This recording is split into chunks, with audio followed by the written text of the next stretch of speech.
Okay, so for week 10 of fall, anime shows do continue. Very exciting. A lot of escalations. We're very close to the finale, maybe 1 or 2 weeks left until the fall season is over. But yeah, a lot of cool shows here. I finally finished the Beastars season, so it released last week. I binged it. It was good. I loved it. Although final season looks inside, not finished yet.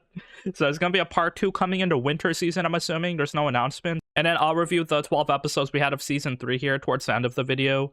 Big spoiler alert for that. Not really any complaints. I thought it was stronger than the previous season, surprisingly. So yeah, that was good. So yeah, with that, let's get started. So yeah, Dandadan, we have this week episode 11. Very fun episode, funny, just new character Gigi. And these random situations where these like science dummies, like this body just like running. So yeah, basically in this episode, we start off with Gigi. He gets introduced as Momo's childhood friend. Her first love. Okrun, he's a bit shook, like, damn, I don't deserve to be with her. He's so much cooler. I'll just, like, escort myself out. But we see that Gigi is, like, some kind of wacky-ass comic relief character. He's not, like, the serious Giga Chad with, like, the cool red hair. But, yeah, he just shows up unexpectedly. He's, like, very goofy. He's like, oh, Momo, you're so kawaii. They're, like, jumping around. And, yeah, you know, he's not really supposed to be taken too seriously so far. But besides that, you know, another funny character. He kind of blends in with the cast, like, cleanly. Everyone has, like, some crazy character quirks. They're not, like, normal people. So, yeah, that's fun. And then yeah, Momo and Okarun, they go to school the next day. Gigi transfers in. We get like a bit of the backstory where yeah, Momo had a crush on him, but then Gigi, like, he made fun of her for, like, you know, believing in ghosts, but then ghosts are actually real. It also like brings up why Gigi is here. His parents are sick and he seems to be like haunted by a ghost or something. He can see them now, so that's why he's moving in. Like all the kind of spiritual mediums he hired, they all like killed themselves suspiciously. So yeah, his last hope is Momo's grandmother, but her power is limited to this city. So she can't like use it to help Gigi. It's up to Momo to do it. We'll see if she can, but it's pretty scary. Like people are committing suicide out here. So yeah, I mean, maybe we'll finish off the season with this plot point. We'll see. But also, yeah, season 2 confirmed coming next year. So that's also hype. We'll see what more adventures we'll have there. Okrun's a bit self-conscious. He thinks that Momo and Gigi are like a better pair. So he kind of like runs away from her. And then this random ass like science lab dummy comes in where like you can see like half his face and muscles there. And he just like chases after Okrun. He can't stop. He's just running. And then Momo kind of like tries to grab him, but then Gigi grabs Momo. And they all kind of like grab onto the dummy and just like fly in the air with their spiritual power. Okrun transforms. And then they're all like chasing after this guy. It's so funny. It's like a very cool action scene. We also see that this dude has a golden ball. So I guess we also have to get that. But besides that, very hype action scene, very funny, just like random ass shit happening. You don't have to take it too seriously. But then it's like animated very well. The actual like message they have at the end of the episode is really cool too. Because yeah, this dummy, he goes into the junkyard and then he sees that his girlfriend is here. She's also another dummy. And then they have like this forbidden relationship because they have like different models. So yeah, they're not meant for each other. But then he's like, no, I love you. I'll dedicate myself to you. Like, you know, you changed me. So yeah, this forbidden relationship, we have to make it work. Okrun takes inspiration from this. He's like, yeah, Momo was the same for me. Like, she changed my life. Like, cool romance story in this episode. Great funny action, new characters. Like, this anime has everything. So yeah, loved it a lot. And you know, we'll see what's gonna happen next time. Probably like solve Gigi's problem. And yeah, Dandadan continues. It's gonna be over next week. So I'm gonna be sad. But yeah, this was definitely like the best anime we had this season. Also, after that, we have Bleach, 1,000-Year Blood War Part 3, Episode 11. Insane anime, bro. Like there's a lot of like hype moments and like insane like power scaling, just like crazy ass enemies.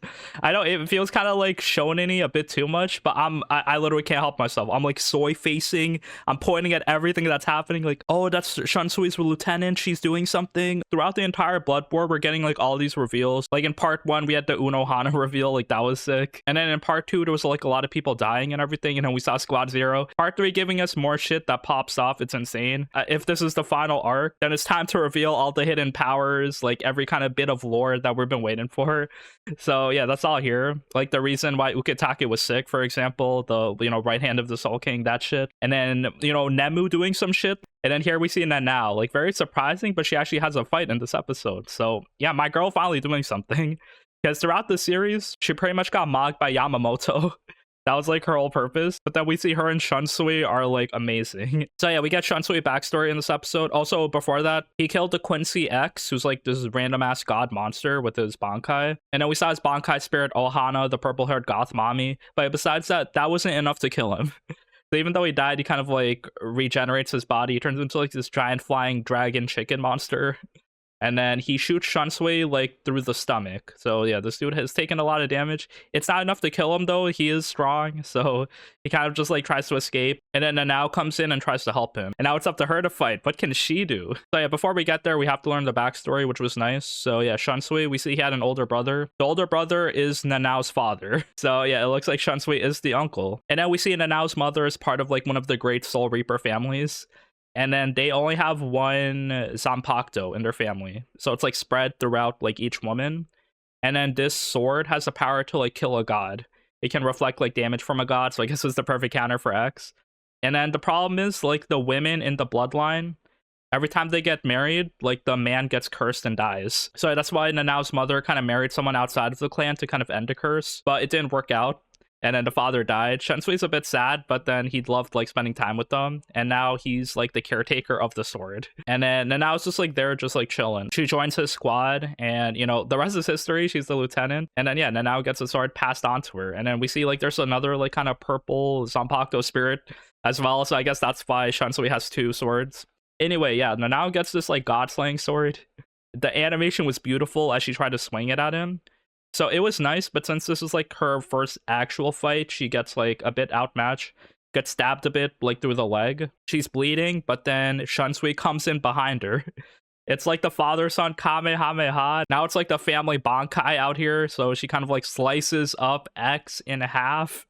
And they defeated a god. So, okay, it looks like none of these Quincy's can be defeated straight up. They have like phase 4s, like double forms, like it's crazy. But yeah, Nanao beat him. That was sick. I love like kind of the golden like flashing lights as she like swung the sword. I love Shunsui helping her. And then the fact that we got this like kind of character reveal here in this final arc was nice as well. So yeah, I'm just soy pointing. Like, oh shit, this happened. It's so cool. And then, yeah, that's it for this episode. Another cool fight. And I guess we'll see. I think next week might be the finale, or maybe in 2 weeks, because they do combine the last episode into 2 and it's like some crazy pop-off finale. I don't know if they'll do that here because there's a new studio, but maybe. That would be so hype if we got 2 episodes next week to like kind of finish up the season. I guess we need a part 4 come in, but yeah, like it's so insane. The quality is really high. It's very nice. The story is like very insane. So yeah, besides that, you know, Bleach continues. We'll see what's gonna happen next week. Okay, so for Orb episode 12, insane episode, bro. Like the escalations of pop-offs, it feels so much like Vinland Saga because I do like the kind of dialogue, the talking. It's very captivating, but at the same time when there's like hype action, it's also cool. But then you don't want the people to die, so that's kind of sad. It looks like Oxy has some death flags coming on because Nowak, he finds them. He discovers their house with their research. He doesn't trust them, and he's about to kill their asses. Yeah, like they were talking to his daughter. Noah kind of like tries to investigate their research because astronomy is like kind of like a big deal. He's tasked to like kind of find the heretics. So basically they kind of escort him to their house, like their cabin in the woods. He finds the research. It's okay because Badini kind of hid all the like bad documents. We don't really know his true emotions because he looks so calm, but you can tell that he just like doesn't trust these guys. So yeah, everything looks clean so far, but then he sees the necklace there. So yeah, Oxy kind of like gave Badini the necklace. They left it there, and then Nowak like instantly recognizes it. So he walks away, and then everyone thought it was okay, but nah, he's just like getting reinforcements. Like it was so chilling how like calm Nowak was. And then, yeah, like you just know like shit's gonna go down. Like the tension. I had one problem here because Oxy was talking to Badini. Like, well, they had like limited amount of time. They had like 5 to 10 minutes before Nowak was coming in with reinforcements. So Badini doesn't really like understand him because it's like, okay, the truth is the truth. That's my job. But then Oxy is like, we might repeat the same mistakes as our previous people. So yeah, like Oxy kind of like talking, like showing his like academic skill now. Like, bro, such insane character development from him since we first saw him as like a timid, scared mercenary. But basically he wants to give his life for this research. And then it looks like Badini needs to write a letter basically to kind of like forward the research to someone else. So basically Oxy is going to fight off all the Inquisitors while Badini's kind of writing the letter, and maybe he'll escape on his own.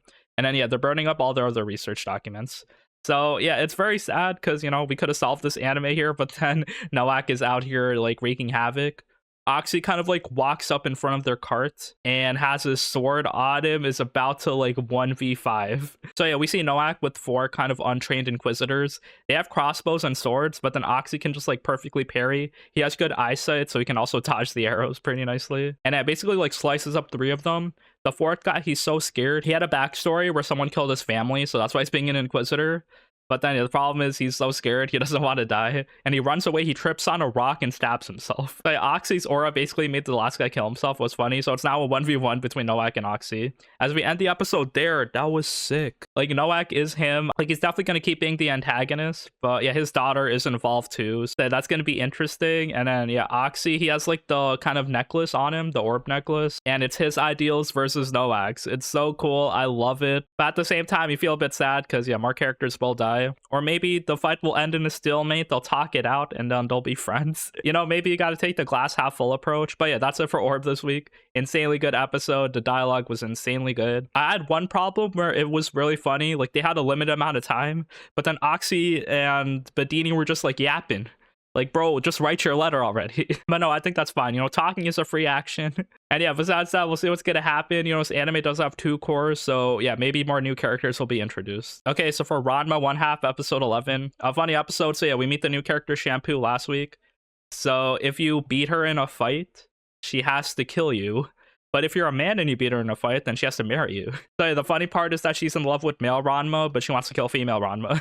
And since there's like a language barrier, they can't really like show her this. I guess they can like pour water on him. But yeah, basically Akane gets jealous. And now like a lot of like random wacky stuff happens. And then Akane and Shampoo get into a fight. Shampoo actually off-screens her while Ranma's like knocked out somewhere else.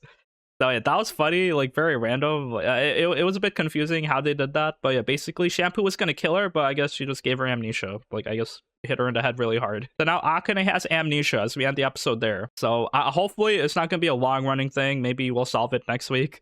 But yeah, I mean, one of my hated tropes in anime or in media is amnesia. So yeah, we'll see how we'll solve that. But yeah, you know, Shampoo's wreaking havoc out here.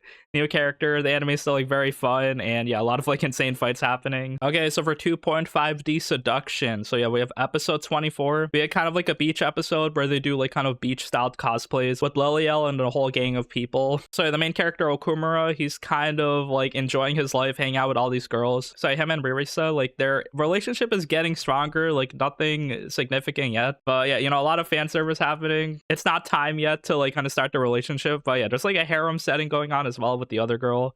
And then yeah, like everyone else finding purpose in cosplay, it's okay. The second half, like we got more characters introduced. But yeah, besides that, I wasn't really a big fan of the show. I know a lot of people did kind of like it. I saw there was like a kind of dedicated fan base. Like I saw people saying like it's pretty much a sports anime but with cosplay. It's really not. A lot of girls have like these superficial issues that like it might be like common in cosplay. Like, you know, their wig is missing. They're like shy and introverted, but then it affects them when they're in like a group of people. And then the main character, he kind of just like talks to them for like 1 or 2 seconds. And then it just solves their problem. It just like felt so baseless, no substance there. But I mean, if you didn't mind that, if you do like the fan service, there's a lot of fan service, so that's cool. I'd say I got tired of the Liliel cosplays because, bro, can you cosplay a different character? Why are you doing the same shit? It's so boring. So yeah, that's also another thing I wasn't really a big fan of. But yeah, I mean, they like Liliel. I guess you save money on the cosplays. If you do like these like kind of harem style like show with like a lot of girls, then you know the anime does its job okay. But yeah, pretty much a show about high school cosplayers doing like risky kind of fan servicey cosplays. And then yeah, there's this big like social hierarchy with like these famous cosplayers. It's definitely a fun watch, but yeah, I still have to say, if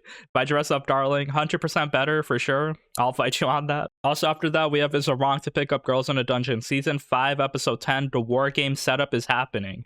I'm like, bro, why are we agreeing to a war games with Freya? She's evil. She mind controlled everyone in the kingdom just to arrest her ass. But realize that Freya is way too powerful, that like the other gods and everyone won't take action on her because she has like a lot of intel. So yeah, like they need her. So basically she can do whatever she wants. It feels a bit unfair. I guess Hestia has to agree. We see everyone is still against Freya though, so it's pretty much the Freya familia versus everyone else. But no one can really legally offer support. So yeah, they're just like kind of offering moral support. Ice can't fight with the team. They can't fight with the Hestia Familia. The other Familias, like Loki, can't help either. So yeah, they're kind of like outmatched because yeah, Freya Familia are like really strong. But you know, it's Belle. Don't like count out Bell. There's like a lot of setup pretty much happening this episode. And I think the war games are going to happen next week and then kind of keep going forward there. So the game that they're playing here is hide and seek. So there's like a lot of gods and goddesses kind of teaming up against Freya. And then basically the gods have to stay hidden. If any of the god is captured, then all of their subordinates are also like out of the game. And it looks like the victory for the Hestia family is a bit easier because they only have to find Freya. So yeah, maybe Bell has his woman detector on and then he'll find her. We'll see. But yeah, war games are starting. I'm like, bro, we don't need a war games. Just arrest Freya, kill her, punish her for her crimes. But now we gotta do this. So yeah, I guess they'll do it. Okay, so for Acro Trip episode 12, this is the finale for this anime. I'll briefly mention here, but yeah, cute magical girl show. Very funny. It's kind of parody style, not really taken too seriously. But yeah, all these characters are so wacky. No one really learns anything. They kind of like hang out at this hotel at the end where, you know, Berry Blossom is like happy again. Everyone is friends. They kind of hash out all their differences. We see Mashiro, he is still a cat, so I guess he wants to like hang out with Berry Blossom. And yeah, you know, like we kind of maintain the status quo at the end of this episode. We see Date's mother kind of calling her, saying that, yeah, she can stay here for a bit longer. And then, yeah, you know, a lot of fun adventures happening. This anime, it is a bit repetitive, but yeah, I thought it was like a cute, funny show. I love the voice acting here too. So yeah, just like very cute, but yeah, just like super repetitive as well. So there are flaws, not a perfect show, but it's just like a random cute kind of parody magical girl show this season. I thought it was okay. And then finally, if you've reached this part of the video, I'm gonna talk about Beastars. So yeah, the final season of Beastars, big spoiler alert. I'm gonna talk about all of it, so yeah, all 12 episodes pretty much. But yeah, I liked it. I honestly liked it a lot. Like from the first few episodes, I'm like, damn, this story is captivating. There's like a new moments, like a lot of like crazy new characters coming out of nowhere. Some of them are a bit like kind of questionable, but season 3 kind of sucked me in. So yeah, I thought it was like very interesting. I mean, you know, like the world is pretty much just like a commentary on like, you know, gender dynamics. Like consider like, you know, men and women, like herbivores and carnivores. But then yeah, they have like a third dimension where, you know, people eat each other. So instead of worrying about like getting like mugged, raped, beaten up and killed, you also have to worry about getting eaten. That's kind of like messed up in this world. I thought it was like a bit too weird to see like how much people are actually eating.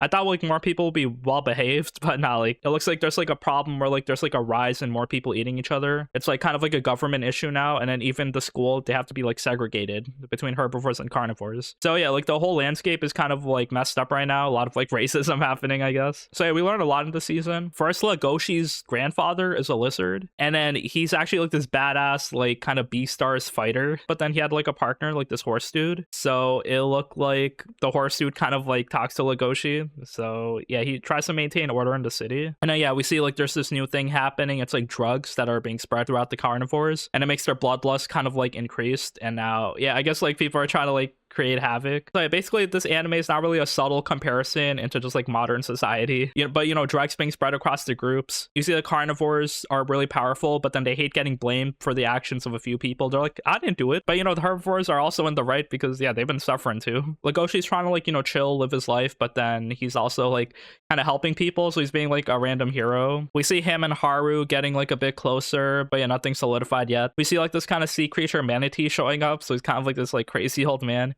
And he's like, in the ocean, we are all carnivores. We all eat each other, but we also coexist. So yeah, no hard feelings. It's just a food chain, so that's funny. And then yeah, we see the horse guy, Yahaya. So he kind of like hates carnivores as well. And he kind of like kills like the bad carnivores and like grinds their bones for his fertilizer. That's also funny. He's like a strong horse dude, but then he gets injured by this other dude who's like the main villain. I think he's like the child between like a gazelle and a leopard. So yeah, he's kind of like tall and graceful, but at the same time he's a bit psychotic, and also like he can't really taste anything. So he has really no pleasure in life besides like, you know, causing chaos. He's literally the Joker. So he's kind of like spreading these drugs here. He shoots Legoshi at the end of episode 12 and then throws him underwater. So Legoshi has some plot armor because he got shot twice in this season, but he never got finished off. So like I think like he threw him into water, the manatee is gonna rescue him. And yeah, besides you know, an insane story, just like it's pretty much about society. A lot of like familiar characters doing things. Legoshi, Haru, Lewis, they're all there. We also got Legoshi's mom backstory, which was kind of sad. So yeah, that was there as well. And yeah, really not much else to say there. Just like a solid season. I was very surprised. Like it was just like a good story. So I didn't really have any problems. Besides that though, you know, anime finishes up there, and I don't know when part 2 is going to come out. I'm hearing next winter season. So yeah, like literally maybe in a few months, maybe February, we'll see. But yeah, you know, solid story, good animation, cool kind of like CGI characters. And yeah, if you kept up with Beastars, might as well watch the final season. First season was very popular. I wasn't really a huge fan of the second season. I thought the villain was like way too obvious. And besides that, there was like a lot of cheesy dramatic moments. But yeah, the third season has been really good. And yeah, that's it for the anime this week. Thank you for watching. Almost finished with this season. So yeah, let me know if there's any shows that you've been liking. And yeah, I'll see you next week. Peace.